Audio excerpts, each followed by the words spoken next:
সকাল 10টা 10 বাজে, পঞ্চমীর দিন, আর আপনার দিদি এইসবে ঘুম থেকে উঠছে। দিদি দিদি দিদি দিদিকে দেখেছো?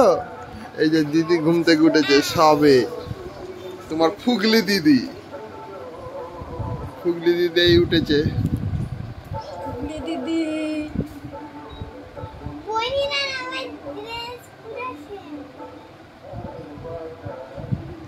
ও পিঙ্ক পরেছে, তুইও পিঙ্ক পরেছিস।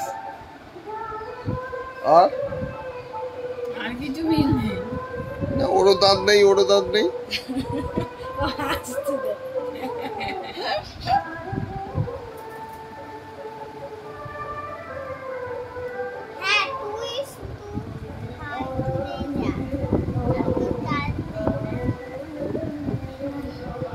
তোর হাই তোলা ছাড়া কাজ নেই, আর এর কোনো কাজই নেই। এ পড়তেও বসে না, কোনো কাজও নেই।